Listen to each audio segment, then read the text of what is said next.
My marriage ending was tragic at the time and broke my brain and broke my soul and made me question the reality of everything. Through all of the intense emotional abuse or mental health issues, masturbation was always a way for me to get release. Jeni Simas, a sex and relationship coach, empowers women over 40 to navigate online dating. Featured in Newsweek, she proves love after divorce is not only possible, but transformational. I had sexual assault when I was a kid, by boys in the neighborhood. I, experienced intimate partner violence in other relationships. I was raped in a relationship in my early 20s. How did you go from sexual assault? How do you jump right then into sex coach? Welcome back to the I Wonder podcast. So today's episode, the questions are many. I am having an amazing guest on, Jeni Simas-Layte, who is a certified sex coach, a cuddler, and about to be a social work student. So she is here today, because I think it's going to be more than one time, to talk to us about how she found herself in all of those roles, how her life kind of took some turns and she ended up as a sex coach and an intimacy coach, and what that looks like in her life and how she got there. If you have ever wondered, what that is, but also how somebody really kind of changes course and takes their own personal experiences and turns them into something that can help others, this might be the episode for you. So welcome to I Wonder. And let's get right to it. Just kind of start with who you are and how you got here. That might be the best way to do it. I'm Jeni Simas-Layte. I am a Sexual Health Alliance certified sex coach. I am a professional cuddler. I am a witchy autism mom, ex-military wife, and I am about to be a master's in social work student. Yay, at 43 because I never stop. Yeah. I love that part. Mine was mental health counseling, but I think exactly the same age. Yeah. Yay. That's good luck then. Yeah. Because you're awesome. So I'm feeling good luck for that then. That's a good omen. Yeah. It can be done. I'm here to show you. Yeah. So awesome. I was married for 11 years, and my ex was somebody who I had been friends with for 9 years before that. And I thought I've seen every asshole move this dude can do. And then, he had more. It was exponential levels, +2. And I wasn't exactly prepared for that. But, I'm now on the other side of it happening, grateful as fuck that and sorry, can I cuss? Sure. Is cussing cool? All right, cool. Yeah. Fuck yeah. Cause we'll put a little label on it. yeah. You might want to, cause this mouth don't stop. So, my marriage ending was tragic at the time. Sure. And broke my brain and broke my soul and made me question the reality of everything. And I went through a lot of mental health help. I had inpatient and outpatient and intensive outpatient help. And I really worked on finding myself because I had lost myself in my marriage. Yeah. I had disappeared. I had become my kid's mom. I had become my husband's wife. And my parents had both died during the time that we were together. And my extra parent, my mom's best friend, had also died. Oh, man. So my marriage ended, you could say it happened a month later, but it was like my dead mother's birthday. Oof. And I had been at my parents' grave all day. And I got home and we got in this horrible fight. And after that, he said the words that ended our marriage. And we tried for another month. And I was like, yeah, dude, this isn't going to happen. I'm not coming back from that. I'm not coming back from that. Yeah. And I used to share those words so often on my show and on other people's shows and in other, print media and stuff. Sure. And now I'm like, I don't need to anymore. Good. I don't need to share those words. Those words happened and they impacted. And you know what? I have a better fucking life because he admitted that he was not in it to win it. Yeah. Yeah. And so that was the beginning of me becoming a certified sex coach. Getting out of that and seeing what you need to. And I find that story is, the theme of that I hear a lot, especially I lost myself. I lost my, even in the best of relationships, I hear people who say they lost themselves as the mother of their kids or as the whatever. But in a relationship where you have the added, stress of being somebody's wife in a way that keeps you safe, which is different than just being somebody's wife. That's a common thread, is that I don't even know who I am anymore. I don't know what to trust. I don't know who to listen to. I don't know. Yeah. And absolutely. And my people pleasing and my kind of staying safe in relationships did not start with him. Like I was, I had sexual assault when I was a kid, by boys in the neighborhood. I, experienced intimate partner violence in other relationships. I was raped in a relationship in my early 20s. Like, there was a lot of buildup to that person. Yeah. And so then there was a lot of deconstruction that is still happening, that will continue to happen. I'm pretty sure as long as I draw breath. Yeah. Yeah. It's not, I say there's no such thing as healed with a D. Like we're never done. Fuck right. Yeah. That's right. Yeah. Fucking right. No. So I did that. And then I tried getting a traditional job, because if you've ever been through a divorce, or especially like a military wife divorce, the first thing the JAG lawyer that you hire on the other post, because the JAG lawyer that is close by, your husband already got, is get a job. Get a job. Don't spend a lot of money. Get a job. Don't spend a lot of money. And you're like, oh shit, what does that mean? Because you've been, you've been at home. Right. For however long. Right. And whatever training I had, whatever resume I had, because I had a 4-year degree in theater performance, which was super handy. Yeah.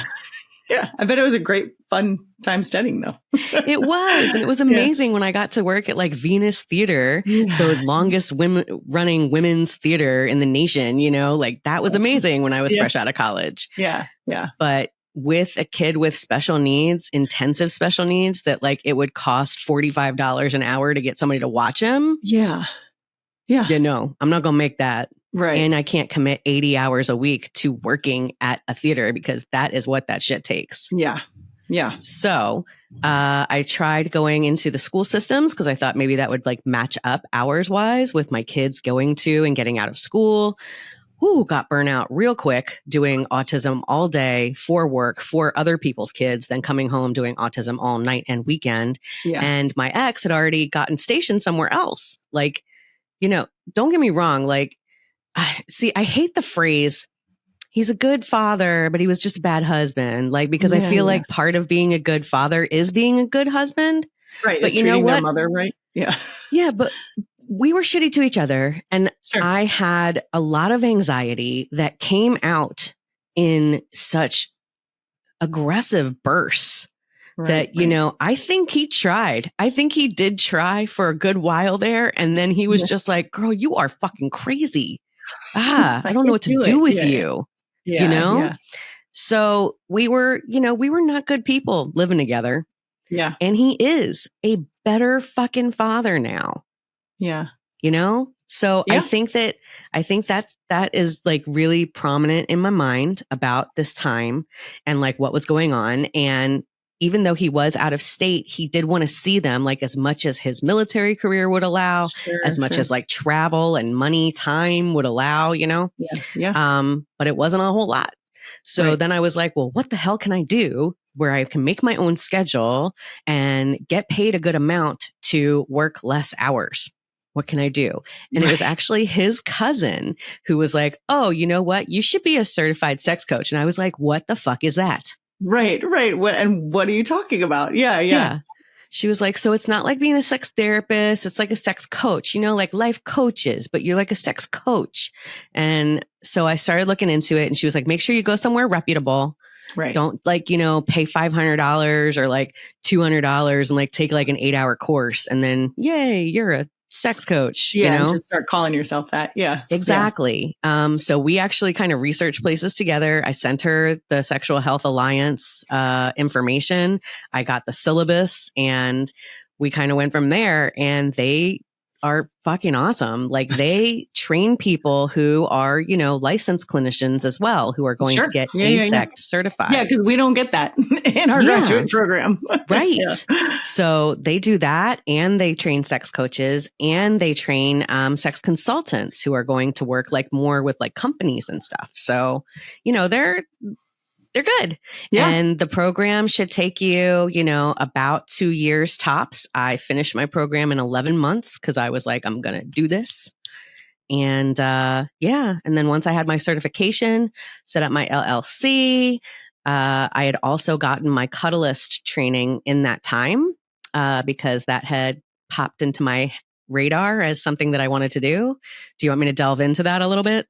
Yes. And also I'd love to know like you said, it's not a sex therapist. So like, what is the difference? What's coaching versus, what's sex coaching? Yeah. So to me, when I think of therapy, because like I said, I have been in therapy many times, and now I'm trying to study to become a therapist. So yeah, I know a little bit about it, how it goes. Yeah. So for sex coaching, guess what? I can stay friends with people after I work with them. Okay.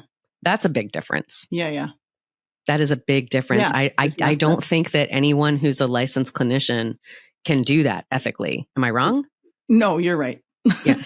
Okay. You're right. Yeah. So, because I know with anyone who I've worked with, therapist wise, it's been, like a bittersweet thing. Like, yay, you got through that. I can't know you anymore. And we're so close, but also see you later. Yeah. It's hard. Yeah. And I mean, so I was looking for something where I wouldn't have to do that, or perhaps I could do things that were not under the jurisdiction of like these overseeing boards. So Patty Britton, Dr. Patty Britton, who is not like a licensed clinician doctor, I believe, like she's like an MD doctor, I think. Okay. Don't quote me on that. But Patty Britton is like the OG sex coach, right? Okay.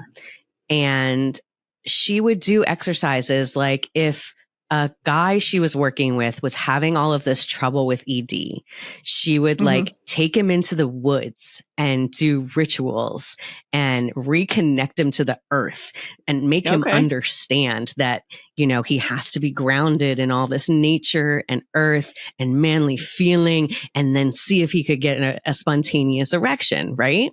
Okay. You can't do that as a fucking licensed clinician. Like that's not going to fly. No. I could see a social work board being like, "What the hell have you done? What are you talking You're definitely about?" on notice. Right.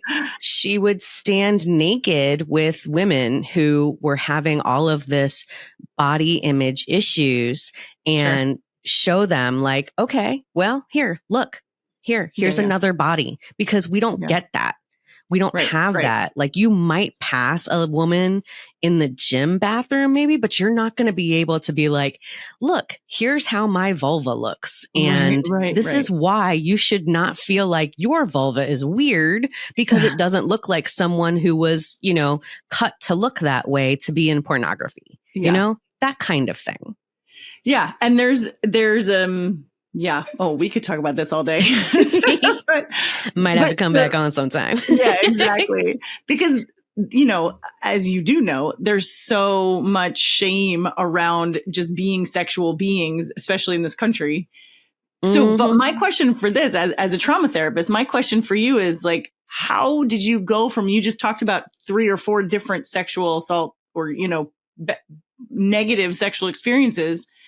How do you, my trauma therapist brain is like, how do you jump right then into sex coach? So talk about a little bit of how you were able to be healed enough to then go into this work. The things that were traumatizing that happened to me surrounding sex did not cause negative sexual experiences later in life. Okay. They caused curiosity. They caused interest in recreating those experiences in a more positive way. Okay. And like, I just kind of did that on my own. I didn't know that was a thing that people can like go through surrogate partner therapy and actually have happen. Sure. Like I didn't know that was a thing then. And there was also the fact that through all of the intense emotional abuse or mental health issues, masturbation was always a way for me to get release. Okay. Always. There was no shame or for masturbation. Oh, hell no. Yeah. Or even just for you as a sexual being, because my shame came mostly, my exes, talking shit about my body. Yeah. Oh, interesting. Like that was the source of shame for me. Okay. But when I would enjoy myself, I could shut them out. Okay. That's great. Yeah. Because what I see a lot is, especially with childhood stuff, your brain isn't formed enough to know that you don't have any responsibility for that. And so I have a lot of adults that I work with that still carry around that stigma for themselves of they can't make the relationship between them and sex or them and pleasure specifically positive, because it feels like they did something wrong or they did something. So there's a lot of unraveling of, onion layers of the onion to get to before they can just see themselves as somebody who not only can experience pleasure, but deserves to be able to experience pleasure. So the fact that you were able to kind of miss that is great. Yeah. I think the best relationship that I had, like in my 20s, was a fuck buddy. Was the guy who I slept with. And that was like pretty much what we did. Like, eat pizza, smoke cigarettes, drink beer, and fuck. And that was our thing. And like, if he was single, if I was single, blah, blah, blah, blah, like we always went back to each other. Yeah. And that was the safest relationship I think I was in as an adult until the one that I am in now. Yeah. Yeah. That's great. That's great. So you can talk about that a little bit, how you got to where you are now. It did affect some aspect of me and in my self-esteem for sure. Okay. Yes.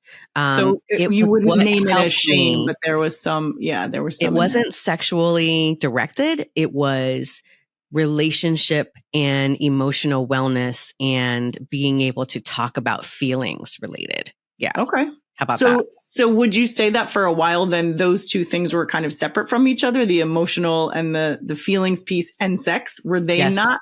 Okay. Yeah. So there we are. I am very, like my friends like to tell, you're very dude-like in that way. Yes. That I do not associate sexual gratification with love or emotional connection. Yeah. I am not demisexual at all. Like I know that that's like a hot button word right now, like demisexual. Have you heard of that? I haven't actually. No, I was going to say, explain like it to that me. You're only able to be sexually aroused by someone who intellectually stimulates you. Oh, interesting. Yeah, that's not me.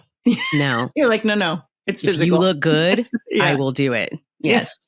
There we go. And because I'm bi, like, there's a lot of people that could fit that bill. Good-looking people out there. Yeah. And because I'm like fat positive also. Yeah. A lot of people. Yeah. Yeah. You're like the attraction web is large. Yes. Yeah. I fall in love very easily. What can I tell you? But like LUST love. Yeah. So yeah, we can talk about what was going on personally, like at the same time that this was happening if you want. So while I was getting first into the SHA training, and this was about 3 years ago now. So, still COVID, blah, blah, blah, what have you. Everybody's trapped inside. Yeah. Well, I mean, later COVID, I guess. Whatever. Yeah. 3 years. Yeah. Okay. Yeah. I went on the dating sites for the first time. It had been like 2 years since I had separated from my ex. Okay. I had done a lot of mental health work, like I told you. Sure. I was still drinking really heavily though, because mom juice, wine moms, blah, blah, all especially of that is like a thing. Yeah. I was smoking probably like a pack and a half of Newports a day. Yeah. Just wilding out, like pretty much like you do when you get divorced. Yeah. So we were still like in the separation, not quite divorce mode, but I was like, it's been 2 fucking years. I had a couple of fuck buddies, maybe like a one night stand here or there, but nothing that stuck. And like I said, and there was one guy who I had kind of like tried to get this emotional connection with, and it just wasn't right. Wasn't right. Yeah. So then I went on Hinge, and when I first went on, it was nothing but dick pics. Nothing. It was like aggressive, just like bap, bap, bap. If you're only listening, I'm like smacking myself because that's what it felt like. That's what it feels like. Yeah. Yeah. They were just like everywhere in my face. And I'm old. I guess. I don't know. Like I met my husband or my ex-husband in a Denny's. Right. You know? I was just going to say that you were dating, I'm guessing from your marriage and your age, you were dating prior to all of these being part of the dating scene. Yeah. Like I remember being in like college in the first go around, like getting my bachelor's and being in like a women in technology class.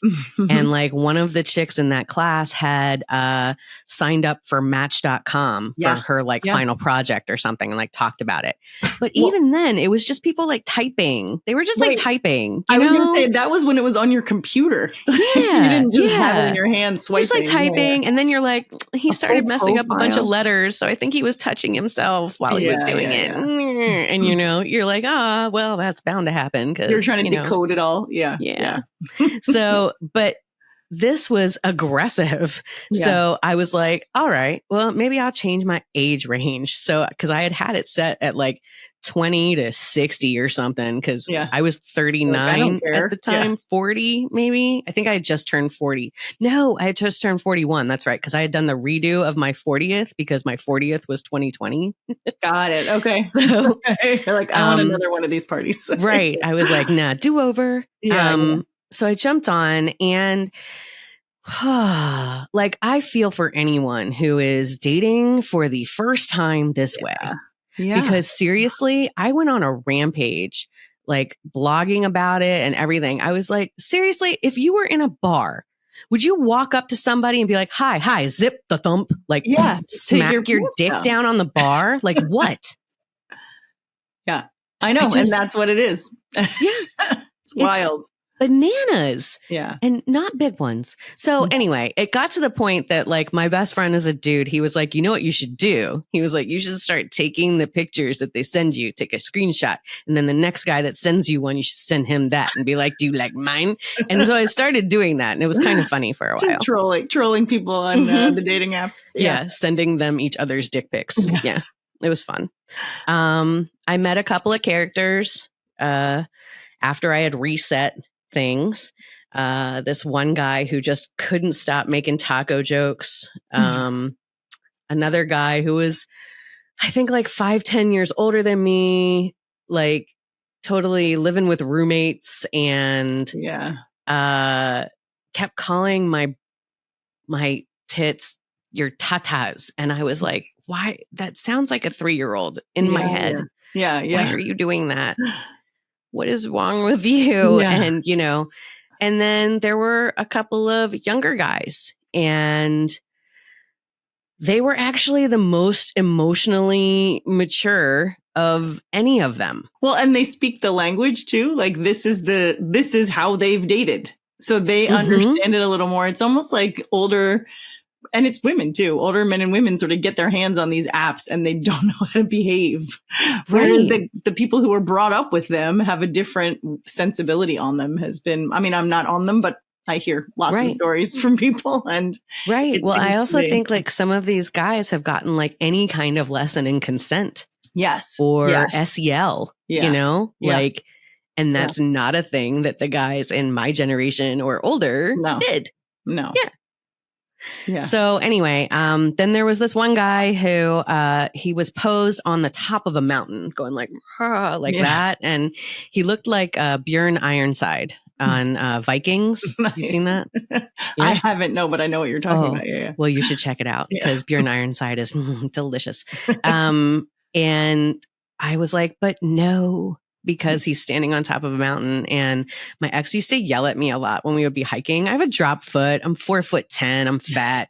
I was slow. Like, I'm a smoker at that time, like I'm still not very fast, even though I don't smoke anymore. Yeah. And anyway, I was just like, swipe by him. And then he popped up again and I was like, fine. And then he messaged me something. And one day we just sort of started talking and he was like working on tractor trailers and he loved country music and he loved being outdoors and he loved taking really beautiful pictures of outdoors. And I was like, yeah, sure. Why not? And then it was like, and I'm 25. And I was like, oh, because I'm 41. Yeah. Oh, yeah. Yeah. And like, while I want to be like this cosmopolitan person who's just like, age ain't nothing but a number, baby. Yeah. It still hit a little bit. It hit a little bit. Sure. Mm-hmm. Sure. Yeah. I think that's always a good theory until like the person shows up at your door and then you're like, oh, what do I really believe about this? Yeah. Yeah. But then a couple of things happened that just kind of locked it in for me. Yeah. The first being the first night that he stayed at my house. My daughter came banging on the door at like 3:00 in the morning saying, Charlie just threw up. So my son, who is nonverbal with autism, had apparently just thrown up. And I'm like, you stay here and hidden? Because like, I wasn't even sure if my kids were going to know that he was there. That he was there. Yeah. Right. And he's like, go do whatever you got to do. And so I did. And, I'm like cleaning up puke. And then I was just like, I'll go downstairs and we'll hide from him. And And he's probably just going to run right out the front door as soon as he wakes up. Yeah. And he came down and he was like, do you got any coffee? And I was like, I can. You're still here? Yeah. Yeah. And then he hung out and like watched a couple episodes of a show and like met the kids and all of that, checked to see if they were feeling okay. And then he was like, well, I got to go do some stuff and, work tomorrow. So I'll get out of your hair. And I was like, I can't believe you stuck around. He was like, you told me you had kids. Kids get sick. It's fine. Yeah. Wasn't expecting that. Expecting that. I can imagine. Yeah. I don't know that anybody would be. Yeah. From anyone, much less a 25-year-old. Right. And then the night that he met my best friends who were living across the street at the time, all night he had been asking, can I play you this song? And I said over and over again, yeah, later. And I'm like playing like metal and hanging out with my friends. Yeah. And then he played me Cover Me Up by Jason Isbell. Yeah. It's a beautiful song. Yeah. Yes. And he was like, do you like this song? And I was like, yeah, we're like in a good position. Like we could dance because we were like standing in the kitchen, after kids had gone to bed and we had cleaned up. And he was like, yeah, I've never danced. And I was like, excuse me? And he was like, yeah, I grew up poor. We didn't go to dances. And then I showed him like how you can kind of dance, like little 8th grade dance. And then he started singing part of the song to me. And his eyes were like this blue, the same blue as my dad's. And I was like, I feel like I'm in a Hallmark movie right now. And he says, the cover me up, know you're enough to use me for good. And I was like, you want me to use you for good? And he was like, I sure do. I was like, holy shit, what is this? What is this? Yeah. Awesome. So now, before I met him, I had made a list of what I will accept and what I will never accept again. Okay. That motherfucker ticked every box. I love it. Every single box. How about you? You had said earlier, like, I wasn't really great at the emotional relationship part. How was that working out for you in this moment? Because that's a lot of emotional stuff. Yeah. I was freaking out. Like, I thought that I had to be something else. I thought that I had to be, because I was like, he's younger. He's going to want like a non-monogamous relationship. Yeah, that's all the rage right now. He'll want that. Yeah. He'll want that consensual non-monog. So I was like, do you want to be my anchor? And he was like, what the fuck is that? Like, I was like, if you're like the main squeeze, then, then we can both have offshoots. Cause I didn't want him to go away, but I was like, but he's going to want someone younger and, all of that shit. We all tell ourselves like, this is too good for me. And so I need to make sure I accommodate him. Yeah. No, he was like, no, I don't. He was like, that doesn't sound fun to me at all. Like, I just want to go out with you. Yeah. And I was like, okay. Yeah. And 4 months later, we moved in together. That's awesome. 6 months after that, we were engaged. We got married earlier this year. So that's awesome. That's awesome. Yeah. Congratulations. Yeah. Yeah. Thank you. About that part. That's where that Layte comes from. Yeah.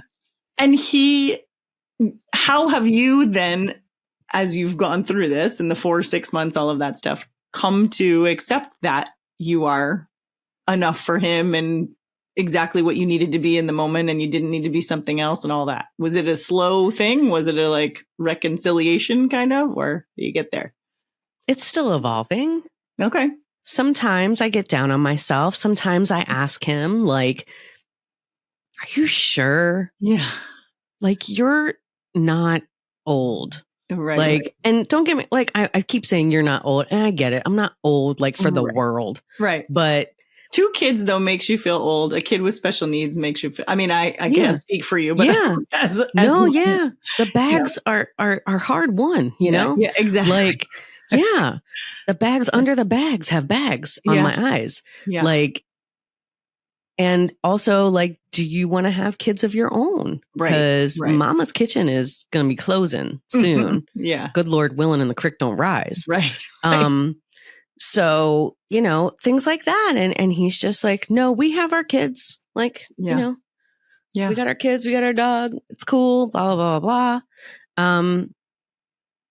And he's like such an old soul. And I'm just like this kind of immature, like, and I know I did the mom thing and the autism mom thing and the running a military household and blah, blah, blah. But I do have like a lot of like, I'm still 15 kind of ideas in my head. You're reclaiming it a little bit too. Like you did all those things and now you get to be young and playful and fun and, you know, if only my body would allow me, you know, because like, you know, it's like you're old and fat and now you suffer the consequences. And it's like, dang it. Yeah. But that's okay. We'll work through that too. Yeah. Yeah. That's next. Right. Right. We'll do that episode another time because I'm right there too. So yeah. And don't get me wrong, like I was very emotionally supportive in my other relationships. I was very open and honest and all of that to the point that you can be. But when you are scared, when you have been conditioned to be scared from being a kid, and this is from family influences, this is from outside forces, then later romantic relationships and blah, blah, blah, blah. Like, you know, you're honest to a point. Mm-hmm. You're honest thinking, you're like playing 3D chess, like all the time. There's some like thought around what to say and do and accommodate and how to, You're like, how will I avoid getting yelled at? How will I avoid getting, you know, scolded or what have you? And it's in there.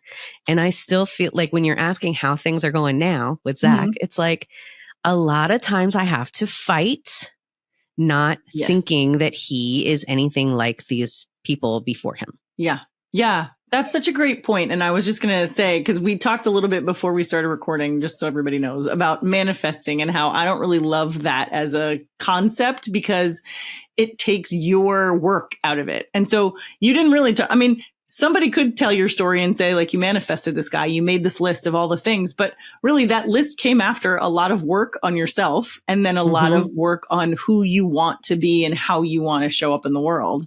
And so sure. Is that part of manifesting? Absolutely. It should be anyway.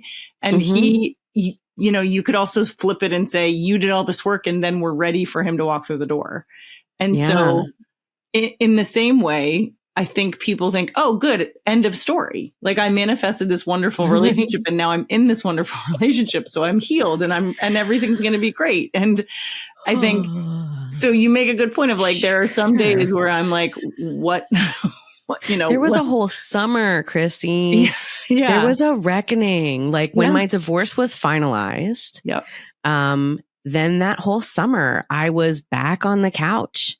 And I was like, what am I doing? I have this guy. And, you know, it was kind of enlightening because it actually shed light for him, for women in his life who he had seen but couldn't quite understand go through things like that. He was like, God, because we had such a connection and I was telling him everything that I was experiencing. He was like, wow, a lot of shit makes sense now.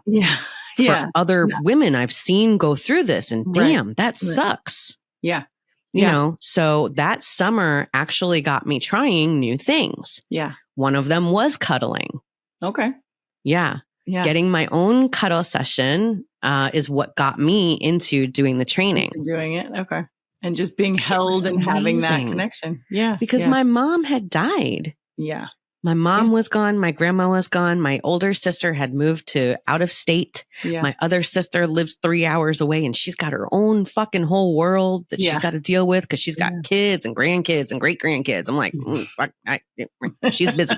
She's busy. She's not giving up people. My brothers are not supportive creatures, you know, like, so to have someone who wasn't expecting anything sexually, and I'm not trying to say that my husband does, but you know, there's always that. Yes. Yeah. Whether he is or isn't, he is. There's always that, like, you know, I can't help but be around you and get, you know, right. To be able to be with someone where that is not on the table at all. It's just that nurturing. It is intimacy. Just, you are here and you can go ahead and cry. Yeah. You can lay here and just let me play with your hair. Yeah. You can tell me if you want to be touched on your arm or on your shoulder or have a hand here on your heart, you know, anything like that. And anything goes, and it is all your decision. And it is amazing at the boundary creation skills that you get out of even one fucking session. Yeah. Like, it's amazing. Well, and understanding that there's like tenderness out there that isn't linked to sexual behavior, sexual intimacy, anything. If you will. Yes, exactly. I was just going to say intimacy that isn't sexual. Yeah. And can even exist in a sexual relationship, but that's an episode for another day. Right. But that's a thing. Yeah. You know? Knowing that you can just have that. And I'd never thought of it this way before, but the fact that you point out, like, my mother died, my grandmother died, like the people that would be there to do that. You know, I have adult children and we still hug frequently. So there's a lot of that tenderness that's communicated without words. Yeah. That you lose when you lose those people in your life. And don't get me wrong, my kids are lovey-dovey as hell. Yeah. Like, and I have said a million times in my life, like, if I could just get paid for sitting around and hugging you guys all day, that's what I would do. Yeah. That would be my job, and it would be great. And I would be really good at it because I am a squishy mom. And yes, but I needed someone to be the big spoon. Yeah. And not have it be the person that fills all the other roles. Right. You know, that. Yeah. I needed that. And so that was beautiful, getting that. And then finding out that it was something that I could provide for other people. Yeah. And because I wasn't a therapist, I could do that combined with my coaching. It was problematic a little bit. A couple of clients, like, had a hard time drawing the line between me trying to teach you how to get off when no one else is around and also holding space for you in that way. Yeah. So I had to make them choose one or the other. Yeah. And Cuddlist.com is very strict on that, actually. They make you break ties if you're going to provide any other kind of modality to people. So you could not coach them and be a cuddlist at the same time. Okay. Good to know. And they're fantastic. And my mentor is the curriculum specialist for them. Okay. And I know the CEO. I get on calls with them every 2 weeks, find out about the latest things that everyone's doing and what problems people are coming with most and like how they're trying to come up with new ways to address them. So there's a lot of, I think, inner child work that would be wonderful to work on in a triad, you know, with a licensed clinician, a cuddlist, and a client. It's interesting because one of the things I find hardest and I wouldn't describe myself as like a hugger or somebody who, you know, goes in that way. In fact, I was like afraid of it until I met my husband's family. Just because I didn't trust that intimacy, you know, that's my childhood shit. But the hardest thing I have when I sit with clients often is I'm like sitting on my hands literally because I'm like, all I want to do is go over and even just put my arm around them because what I'm witnessing is their child, like them as a little person. And I'm like, this little person just needs someone to come and hug them with no agenda and no distrust of something else coming or no judgment. Yeah. And I can't. So you're right. I think there would be a lot to the triad of that healing work and then the because look, we talked about the differences between coaching and therapy, but the truth is, if there is not a severe level of trust with you as a coach, like that, almost more so than I wonder, actually, this is a question for you. Do you find that you have people that come to you that don't have great boundaries sometimes? Because here's where I'm going. I was thinking it takes a lot of trust to be able to come to somebody and admit your intimacy issues. Mm-hmm. However, I would wonder if you get some people that aren't actually admitting their intimacy issues and are looking for something that is not. Yeah. And usually what they're looking for is a sex worker. And then I help them find one because I'm full on monog. That's not what you're doing. Yeah. I can't. So I can't help with that, but I know people who can, and I know people who do. And there's different levels of what one of my favorite people, Brian Gibney, says, the horiarchy.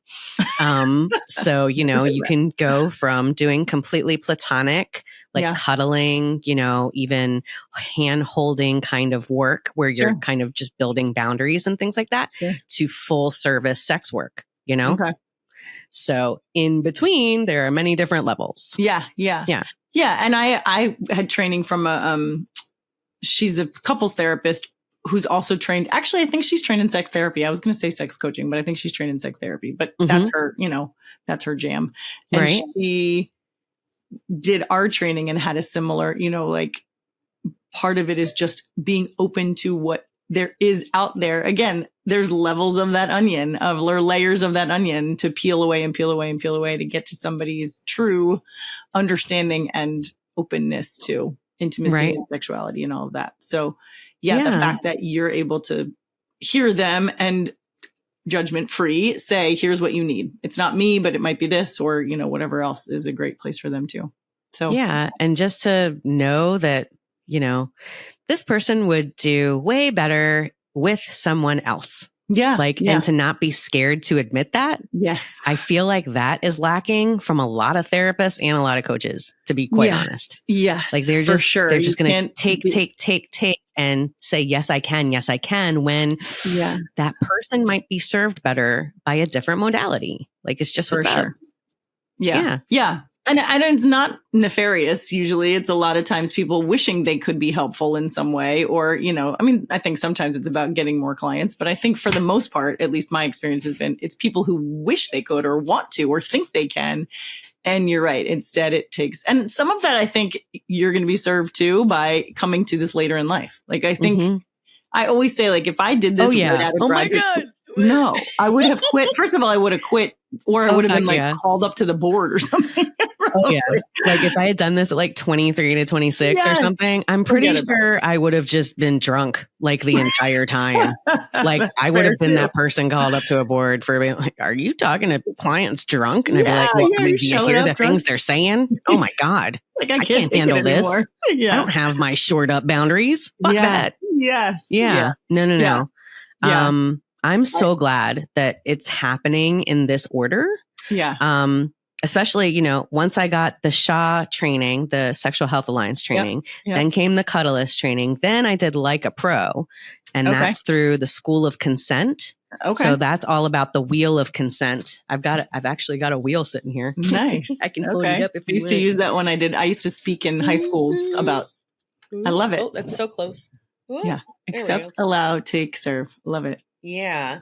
Because I was interviewing the co-creator of the School of Consent for my podcast last week. So you had to have visuals for it. Yeah. Yeah. So I had the book that she co-authored down here and, all that good stuff. That's awesome. But yeah, so then I did Like a Pro training, and that opened me up to all of this, shadow side of giving and receiving and, how you're being manipulative, even if you may not realize it. And, all this great shit about relating and understanding why people operate the way that they do. Yeah. And that all fed into creating, the intimacy ally, because I didn't want it to be just straight sex, kink, taking you to dungeons, taking you to sex parties, showing you what a munch is, teaching you how to use FetLife, teaching you how to use Field. These are things that I can absolutely do. Right. But there are a lot of people out there who can absolutely do them, who have been doing them longer. Yeah. And they wear leather and they wear lace and they get off on that and they have a great time. Yeah.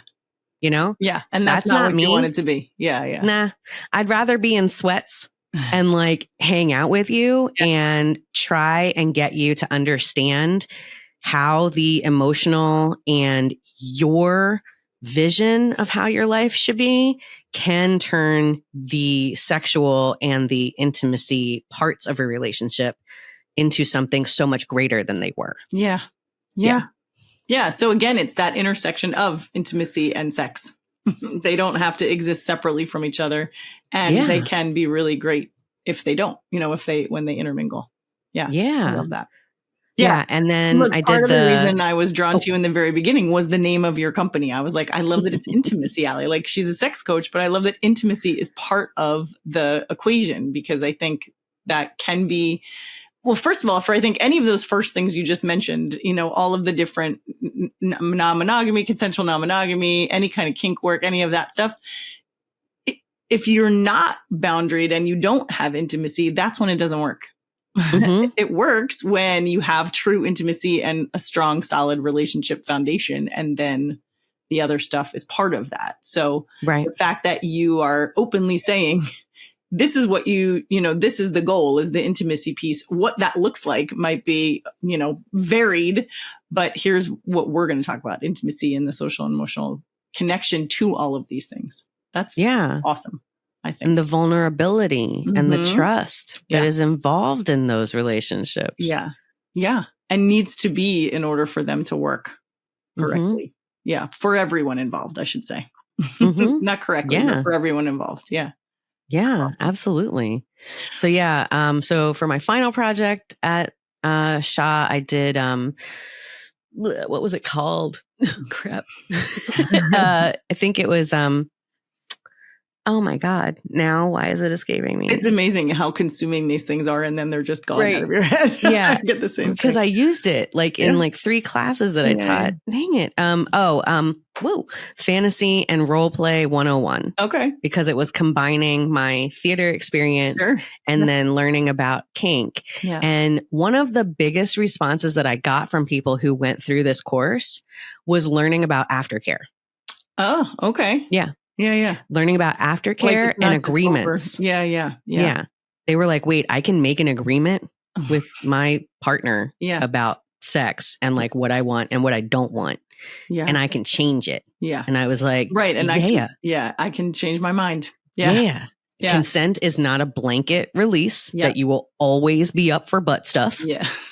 Yes. It's not. Yeah. It's just not. Yeah. And aftercare, the idea of aftercare, we are so puritanical in this fucking country. Right. We don't about sex. Just not talk about it anymore. It happened and we just don't want to talk about it anymore. Yeah. I had so many couples who I worked with who were like, as soon as we're done, we across the room. Yep. One goes to the shower, the other goes to the toilet, and I'm like, okay, but you can do that. Is that part of your aftercare? You like to shower. You don't like to sit and be sweaty and smelling like somebody else's genitals and what have you. Cool. Come back. Yes. To one another. Yeah. Come back to the bed, to the couch, to the floor, to the backyard, whatever it is. Come back and just have that hey, how did that go? And in the kink community, these things happen rather naturally because you want to check in and see, was this scene successful? Yeah. Did I hurt you to the point of harming you? Right. Do we need to go over again what these rules were? Yeah. Things like that. And it doesn't happen in vanilla homes. It doesn't happen in vanilla sex. No, it's kind of funny, right? The thing that the vanilla homes think is this outrageous and, shameful thing is actually much more equal and giving to both partners, regardless of what, who the partners are. or however many partners there are. It's a much more open. Yeah. Same. I did an episode a million years ago with a guy he's a therapist, but his kind of focus is consensual non-monogamy and relationships like that. And that also was a fascinating conversation because of how healthy people are in those relationships. And of course I knew that, but having him just kind of lay it out is like, I don't think the world has any idea. First of all, how much work goes into these relationships. No. And second, how healthy they are. And there are always bad eggs. There are always bad eggs in every community. And that's probably what you're going to hear about is some dom who was really misusing and harming. Or somebody who his subs and consensual non-monogamy is I get to do whatever I want. Like there's plenty of people like that out there, but the ones who are truly practicing it in every way are much more healthy than some regular old heterosexual homes. Right. I mean, monogamy is a great place to breed cheaters. Mm-hmm. Exactly. It really is. Yeah. So having those honest conversations about opening up relationships might save your relationship. Yeah, exactly. Because then you're allowed to express then what you need and want. And that might be the first time. So after that, then it was making online dating magical. Okay. And I really didn't have a whole lot of students for that course. Okay. And I think this conversation that we had talked about a little bit that I had recently with a woman kind of played into why. Yeah. I think that women are worn out on the online dating. Yeah. Yeah. I think they are done. I think that they are at this point where they're like, fuck it. It doesn't happen for everyone. Just because you had it happen for you, Jeni, doesn't mean that it will happen for everyone. And the law of attraction is bullshit. And I am body positive. And, but I hear them also saying things that very self-deprecating things. Yes. Yeah. And that's why I wish that we had some sort of system that was pairing people who are therapists with people who are certified sex coaches who have had training so that we can walk women through these different angles of this. Like, let's talk about the trauma. Let's talk about the emotional toll. Let's talk about that inner child, on that one side. And then on the other, let's go out and let's see what it really feels like to be in these spaces that you think you want to occupy. Yeah. Let's go try on clothes that you think for some reason, because the male gaze has indicated to you that you can't wear them, that you shouldn't wear them. Yeah. If you hate yourself for smoking, let's talk about a smoking cessation program. Right. If you think that the reason that people don't stick by you is because of your addiction to alcohol or your addiction to something else, let's talk about that. Yeah. Let's see if there are other modalities and other ways that we can work through your stress. Yeah. Well, yeah. And I think that is what good therapy does. But oftentimes those connections are missed because the therapist only has so much information. And if the person hasn't made those connections, if they come in to talk about bad relationships, well, then you can oftentimes get there. Like, well, what's going on? But if they're just coming in to, I don't know, talk about work stress and you don't realize the other three parts of the equation, then it's tough to make those connections. But, and it sounds like your coaching is a little bit like my therapy and the directness of like, hey, it sounds like this is happening. Could it be this? Could it be that? And again, some of that I think comes with age. Like I was not taught that in graduate school, but I have lived a life. And so I know if you're having trouble with relationships, chances are it's one of these 4 reasons, what's going on. Right. Talk about that. Yeah. And I think when you get online and you're getting, slammed with dick pics, not for, for lack of a better, exactly. Slapped with dick pics. It's real easy to say that's the problem. Because it is part of it, but then it's problematic for sure. For sure. But it might not be the thing that you need to, but removing yourself from it seems like the easiest solution to it. If this is the thing I hate, then I'm going to get rid of it and right myself. No, So it's okay. Well, I'm watching time for you, and I want to make sure people know where to find you, because you've just given so much good information. I'm sure there's somebody out there who's like, I want either the course or the podcast or the whatever. So tell people where you are. And we'll have to talk again at some point about my experience with TMS, because that was the thing I think that broke that last grief cycle for me. Okay. Have you had any clients use that?